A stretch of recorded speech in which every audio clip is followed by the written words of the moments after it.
Thank you all for being here today. My name is Sierra Scott. My pronouns are she, her, and I'm the grant specialist here at Creative West. And we'll be talking through some of the updates from this year, some of the things that are staying the same, and we'll have a question and answer at the end. And I also want to note that we will be recording this session and we will be sending it to everyone who registered along with the slide deck. Okay, so just some quick introductions on our end first. Again, please feel free to introduce yourselves and your organization and location in the chat while you are listening in. Again, Sierra Scott, I'm coming to you from Reno, Nevada, and I'll pass it over to Josh. Hello, everyone. Thank you for being here. I'm Josh Ellis. I'm one of the Grants, Awards, and Programs Managers at Creative West, and I'm tuning in from Sacramento, California. Thank you. Rounding out our team, we have Marcelina Ramirez, our Grants, Awards, and Programs Manager, and Anika Tanay, the Director of our team. All right, I'll pass it over to Josh to go through just some housekeeping and the overview of this webinar. And while Josh is going over that, I'm also going to pop up a quick poll for you all to give some info on who's joining us here today, if you've been awarded or applied for the Tourwest grant in the past.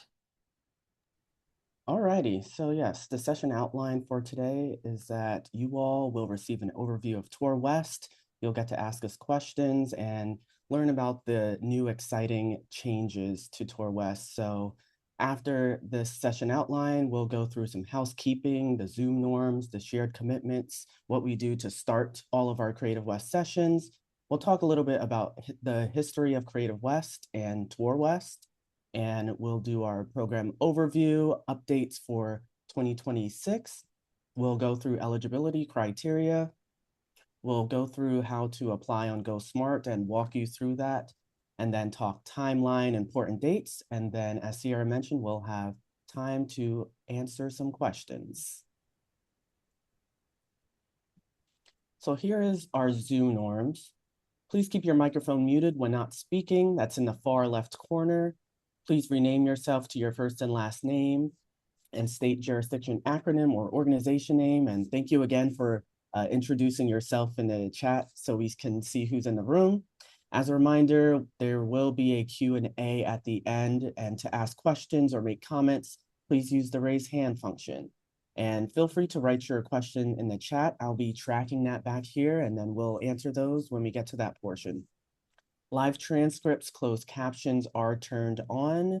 You can view them, hide them by clicking that More button with the 3 dots, and you can change the font to your liking.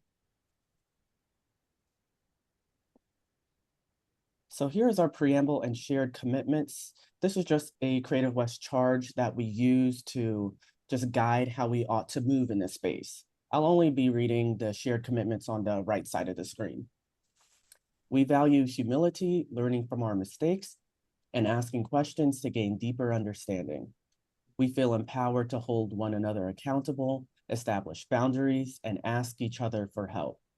We lean into discomfort by facing challenges and conflict with openness and grace. We stay present by listening actively, being mindful of body language, and participating to the fullest of our ability. We share from our own experiences and grow as a team through the inclusion of every individual voice. And we prioritize accessibility and are mindful of our language in ensuring belonging for all. Back to you, Sierra. Great, thanks, Josh. And thank you to those of you that filled out the poll. It looks like the majority of folks have both applied for and received this grant in the past, but we do have some new folks here. So welcome if you're new. A lot of what we'll cover is similar from past years, but we will go over everything. Okay, we'll start with just basics on what is Creative West. So we are a U.S. regional arts organization. We are a nonprofit organization, and we are one of 6 regional arts organizations throughout the U.S. that work with the National Endowment for the Arts.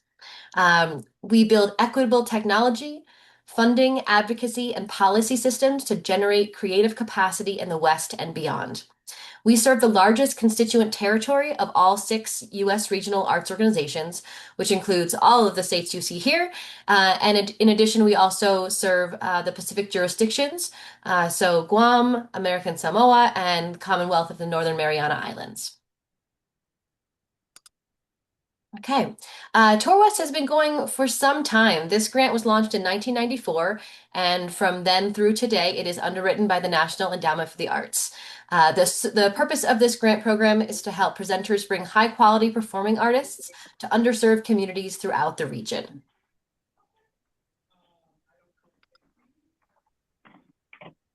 So again, yes, this grant is to provide funding to presenters and presenting organizations to bring touring performers and literary artists to communities throughout the Western region. And I do want to highlight that. So this is for performers. It can be musical performers, any type of performers like that, and literary artists. It does not serve visual artists or exhibitions or anything on that spectrum.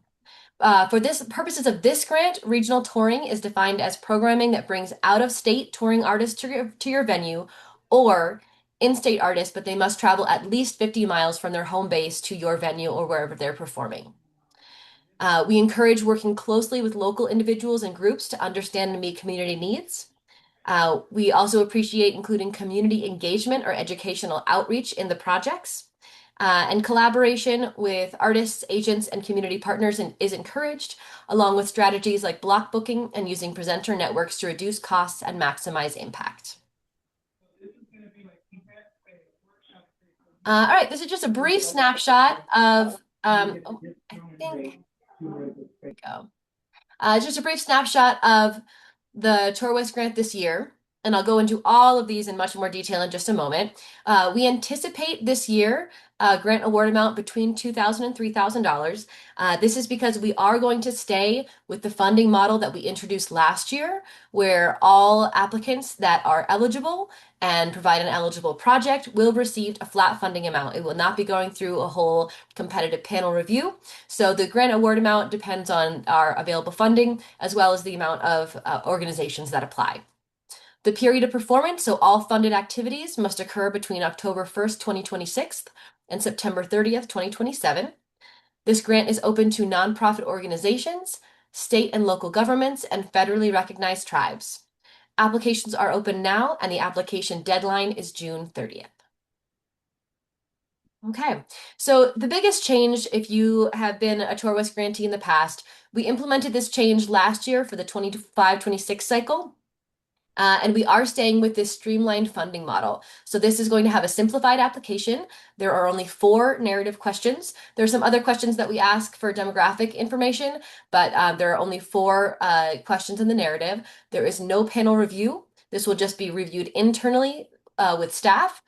And then there'll be a flat funding amount for all eligible applicants. And this all enables us to do a faster turnaround from application to payment.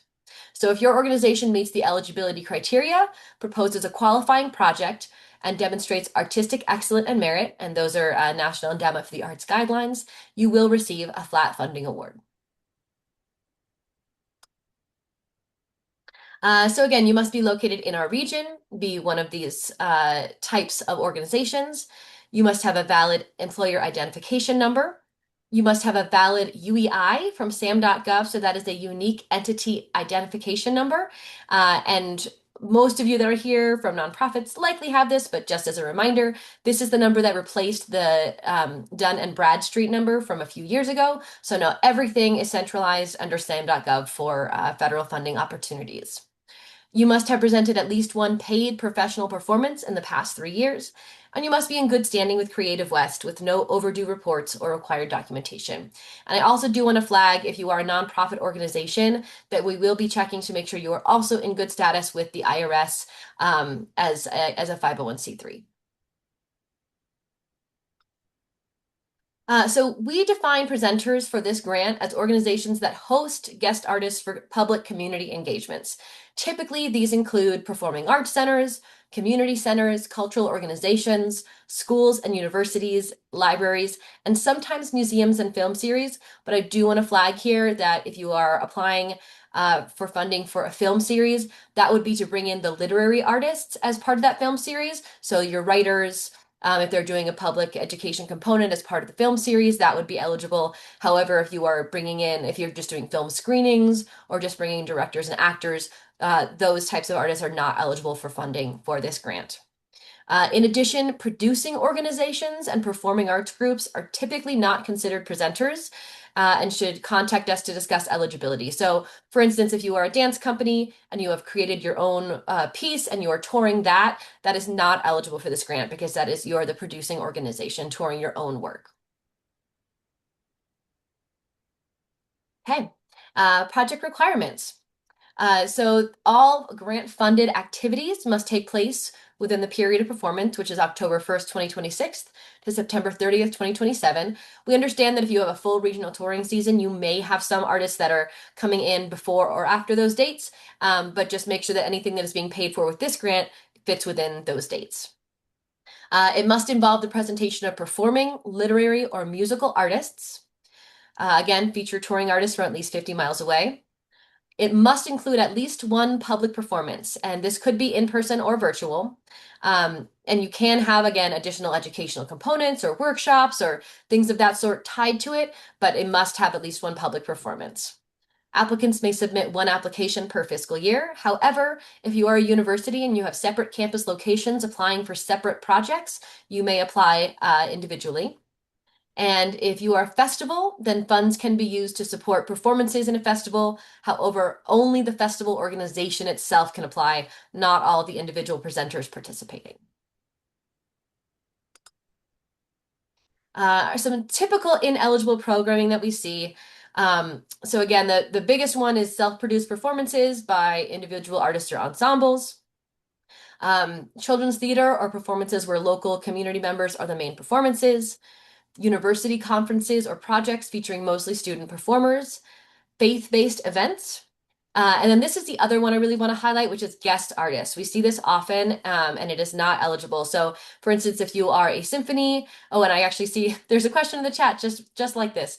If you are a symphony, for instance, and you are bringing in a single guest musician or a conductor from out of state to play with the symphony, but the majority of the performers in that performance are your own group, then that would not be eligible.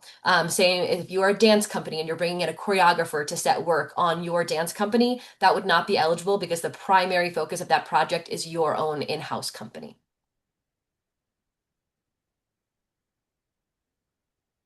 Okay, so again, all grantees will receive the same award amount this year. Last year, just for reference, because of available funding and the amount of applicants, last year we were able to award $2,740 to all eligible applicants. So we anticipate something similar this year. Again, we'll know better once we know how many folks apply. A one-to-one cash match is required for this grant unless you are an organization from the Pacific jurisdictions, and then that match requirement is waived.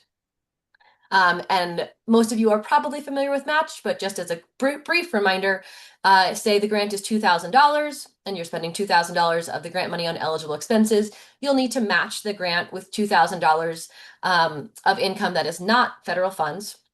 So that could be from other donations, it could be from other grants, it could even be from your organization's reserves, but you'll need to match with $2,000, and that $2,000 of matching funds will also need to be spent on eligible expenses. So any funds that you are matching federal funds with also need to fall under federal regulations. So for example, say you have your $2,000 grant and you have your $2,000 of matching funds, you could not use the matching funds to purchase alcohol for an opening gala, for example, because that would be against federal guidelines. So eligible expenses for this grant include artist fees. That's what we typically see a lot of for this grant. Artist fees, facility rental, accessibility accommodations, marketing or promotion, artist travel, and administration costs directly related to the regional touring program. That could include contractor fees and staff salaries to administer the project. I do want to note that if you are using these funds for staff salaries, that you are required to keep track of those hours so that we know that the hours that you're charging to this grant were spent on specifically on this project or on your regional touring season. Okay, reporting requirements. If you receive this grant, you must acknowledge support from Creative West and the National Endowment for the Arts. That's typically by either including their logos and all promotional material relating to the project, or using the phrase, this project is supported in part by Creative West and the National Endowment for the Arts. And that is all in the award agreement. We only require a final report for this grant, and that can be completed online within 30 days of project completion or by October 30th, 2027, whichever is first. You must retain all grant-related supporting documentation for 3 years after the submission of the final report. And that is for audit purposes. So if we get audited, we can go to you, ask for that backup documentation, and you'll have it. You are required to attend a grant management webinar that we have in the fall of each year for this grant. It just goes over the federal requirements, making sure everyone understands what they need to do for this grant. We try to make it as easy and quick as possible. So you'll get information about that. And then we also have a new capacity building webinar series, and those happen every month. These are not required, but I just want to highlight it here because it's a really great resource. There's a track for individual artists and there's a track for nonprofit organizations. And we'll talk a little bit later in this presentation about some of the topics that we cover. The federal assurances were updated last year, and those do pass down to us from the National Endowment of the Arts. All of those policies, Appendix A will be attached to your grant award agreement if you are awarded. And then all applicative executive orders, you also must certify that you accept those for your organization. And again, we'll talk about those in just a bit. Okay. There's been some confusion around some of the executive orders that came down last year, and the National Endowment of the Arts has this really great FAQ page. Oh, am I cutting out? Okay, sorry. I think my computer fritzed a little bit there. The NEA has a really great FAQ page that we link to, I think, in the application and in the grant award agreement, where it just kind of demystifies some of these things. So whether or not a particular activity constitutes unlawful discrimination does not turn solely on whether it uses these terms diversity, equity, or inclusion. And typically, the focus of these is that your programs don't violate federal anti-discrimination laws, which have always been part of the federal compliance. And of course, we always recommend that if you have additional questions, we can't provide legal counsel to you. We can provide resources, and we're happy to do so. So if you have questions on these, please reach out to us and we can get you to the right places to answer your questions. But we always recommend that you can refer to your legal counsel with any higher level questions on this. So again, just a brief timeline. Applications are open now. Deadline is June 30th at 11:59 p.m. Please don't wait till 11:59 p.m. to submit because your computer will glitch and I will get an email from you that it wasn't submitted. The award notifications, again, because of this streamlined process, we are hoping to make award notifications in August so that we can get you those funds by the time the period of performance starts in October. So we're hoping to get a really quick time turnaround this year. Okay, I'm going to briefly pause and jump into the application itself to show you what it looks like and what you can expect.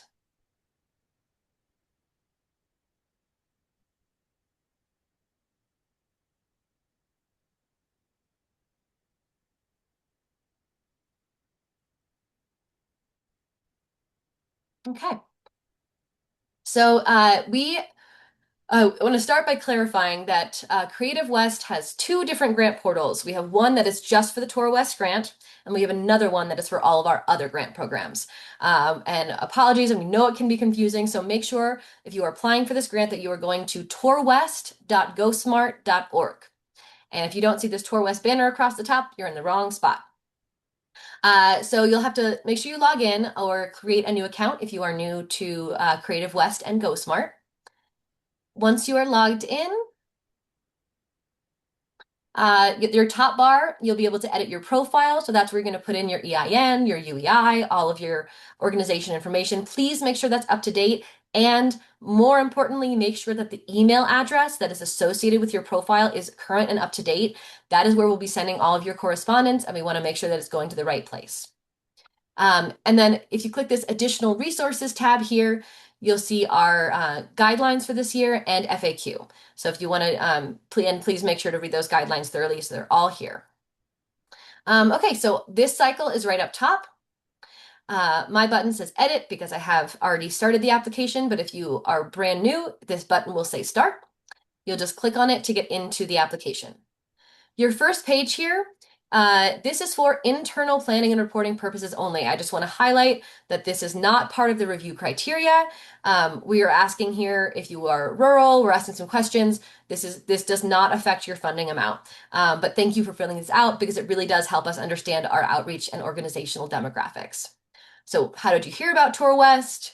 Have you applied to a grant program before? Which one? And you can select multiple programs here. Have you been awarded any in the past? Again, you can select multiple.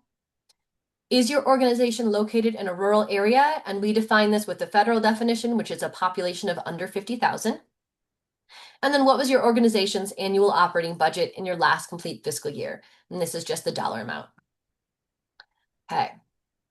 So once you finish that, okay, so narrative questions. This single page is really the only thing that we're looking at as far as the review goes. And like I said, it is only 4 narrative questions. First one is provide a brief overview of your planned regional touring season, including confirmed and or proposed artists, groups, and dates. And here I want to highlight that we understand that your touring season could mean different things for different organizations. We have some organizations that come in that are $5 million a year organizations. They've got 20 or 30 groups coming in over the course of a year. So if you're one of those organizations, please feel free to give us, your whole season, the list of artists, dates, locations. And then we also get some organizations that are maybe like $50,000 a year, and maybe they're just bringing in one artist during this period of performance. That's okay too. That for the purposes of this grant is your regional touring season. So I also want to highlight here, we know that this is early in the year to be looking out all the way at 2027. So please just give us if you don't have confirmations yet, give us the proposed artist groups and those dates. And if you are awarded this grant and those dates change, or maybe an artist falls through, you can email us. We have a really quick amendment form, and we can get those changes going. So just give us your projections at the moment. And up here, please make sure to include dates. If we don't have dates, we will have to go back to you and ask what those dates are because we have to make sure that they're within this period of performance. Number 2, upload bios or descriptive information for up to 3 artists or groups that are part of your upcoming regional touring season. Again, these can be your proposed artists if you don't have confirmed folks. This question helps us check the box for the artistic excellence, which again is an NEA requirement. Please combine all bios if you're uploading more than one into one PDF or Word document and upload it in this single upload field here. Number 3, and this is where we're looking at the artistic merit of the project. Describe how your regional touring program will engage underserved communities whose access to the arts has been limited by factors such as geography, ethnicity, economic status, and or disability. Please include specific relevant demographic details and explain how this funding will support and deepen your organization's ongoing efforts to serve these populations. As specific as possible as you can be here is great. Describing who you actually serve, not just the demographics, say, of your city or of your area. And then finally, the last narrative question is, how will you ensure accessibility for individuals with disabilities? This is a federal requirement, so all funded programs and activities must be accessible. So here we'd love for you to be as detailed as possible to describe any planned actions to support programmatic and communications accessibility. This could include, there's a wide spectrum of things this could be, involving people with disabilities in planning or advisory roles, providing ASL interpretation for your performances, offering large print materials or assistive listening devices, and using targeted outreach or marketing strategies. This can also include physical accessibility support, such as parking spots, wheelchair ramps, accessible bathrooms. So you can just talk about your venue's accessibility here as well. It really is a full picture of everything that is allowing accessibility for individuals with disabilities. And again, the more specific you can be here, the better, so we don't have to go to you and ask you to elaborate. Um, so, as I said, the grant awards will likely range between 2,000 and 3,000. Because you're not going to know exactly the amount that you're applying for right now, we don't ask for a budget at this stage. We just ask for what you think, which line items you think you're going to be spending those funds on. But I do want to note that if you're selected for funding, in the grant award agreement will be a budget table. So when you are signing that agreement, you will need to tell us exactly what you're spending that grant award amount and the matching funds on. Just to note that you understand the cash match. You have presented at least one paid professional performance in the last 3 years. All activities occur in the period of performance, and you're bringing in out of state or at least 50 miles away artists. So that is it as far as what we're looking for. We tried to keep it as simple as possible. Again, trying to make this grant streamlined and get these funds out. The next page, this is a requirement from the NEA. Typically, you see this page in your final report. So you are giving us who the project served, what your discipline is, all of those things. We are asking for this on the front end, and this is just a projection. So what we're asking for here, you're going to select your project discipline, activity type. For a lot of these, it's going to be concert, performance, reading. And then if any of the funded activities are arts education, so if you have a workshop or a talkback component, then maybe you would say less than 50%. You're going to give us the projection, just your best guess here, of the total number of adults that are engaged in person for this project, total number of children or youth engaged, and number of artists that are directly involved. And again, we know those numbers are likely going to change between now and when you submit this in the final report. But all of these numbers will be part of your final report. So when you get into that, you'll have all this here and you can edit as needed, and that information will be there for you. We ask for the age ranges that make up the population, 25% or more, that benefit from the award. So if this was mostly a children's engagement, maybe you'd select these two, or maybe it is no single age group made up more than 25% of the population directly benefited. That's okay too. And then you can just select this bottom option. And same here for distinct groups. And you can select more than one if the focus was more than one of these groups. And again, if you've applied for our grant or other federal grants, you're probably familiar with these, but we have some instructions up here to help you out. And after that page, this is the very last page, just your certifications that you've read the guidelines. Because let's see, so we require all grantee organizations and venues to have a completed Section 504 self-evaluation on file, or equivalent. So this is just a tool. The Civil Rights Office provides this Section 504 self-evaluation workbook, and what it does is it just walks you through all the many ways you can make your programs physically and programmatically accessible to individuals with disabilities. And we ask that you do this workbook or equivalent, just so that we know you're being thoughtful and compliant with the requirement to make your program and this program accessible. We don't typically ask for this or for your equivalent documentation. We do ask that you keep it on file just in case we need to circle back with you and request it, but this is not going to be part of the things we typically request. So just make sure that that is done on your end and kept on file and updated, every year or so with whoever is in charge of the accessibility at your organization. And then you're going to certify that you understand these federal compliances. There's a link here to all of these. So if you would like to deep dive further into any of that, all that information is here for you. Okay, and the last thing I want to talk about is these capacity building workshops. So again, in addition to that required grant management workshop, we do have these free capacity building workshops throughout the year. And in the past, we've talked about fundraising or development, marketing and audience engagement, board development, grant writing. We would love here for you to just tell us one or two or more topics of these free workshops that you think would be helpful for your organization. You could certainly give us pick one of these past workshop topics, or if there's anything that we have not listed here, we would love to hear that as well. So thank you for your feedback here and for helping us provide resources for you all in the future. And then the very last thing is the authorizing official must enter their name here. So that's going to be a person's name, not the organization's name. And then you're just going to click Save and Next, and you will get a confirmation email with a PDF of your application attached. I always recommend saving that PDF as well. Okay, I'm going to jump out of this and back into, I just have one or two more slides here, and then we're going to get to questions. So please feel free to keep putting those questions in the chat, and we will get to all of those. Okay. General grant writing tips.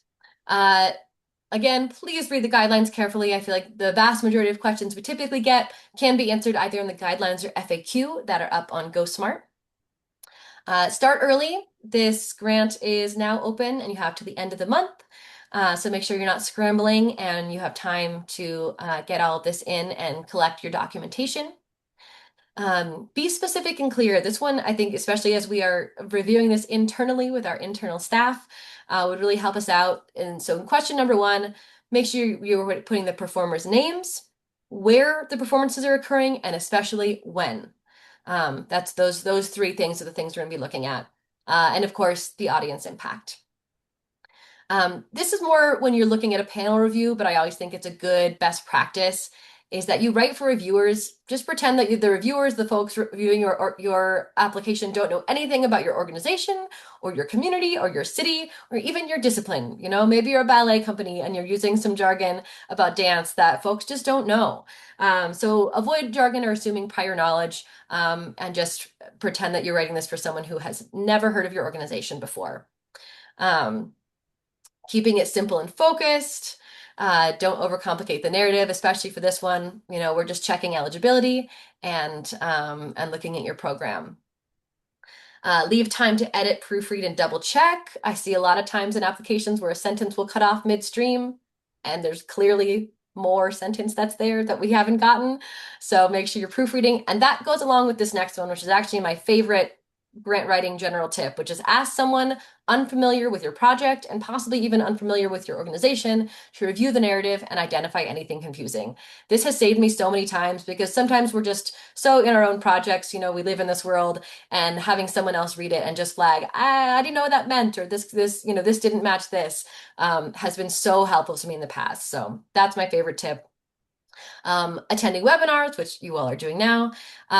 Please feel free to reach out with questions. Our team really tries to be very open. We really want to have relationships with you all beyond just the funder relationship. So please reach out to us with any questions you have throughout the whole grant cycle, whether it's about the application, the grant award, or any of the compliance requirements. And then other best practices, creating a digital folder for a copy of the application, your budget. So often organizations will reach out to me and they, you know, if there's been a staff turnover and they just don't have any record of any of this. So having one central grant repository is just such a great practice for nonprofit organizations. Is how to apply. So make sure you go to tourwest.gosmart.org. Do not go to our other Creative West Grants website. This is the only way to apply. And again, Tourwest at wearecreativewest.org. Please reach out to us anytime. Get those applications in before 11:59 p.m. on June 30th. And thank you so much for your time today. And we look forward to working with you all either now or in the future. Have a great day.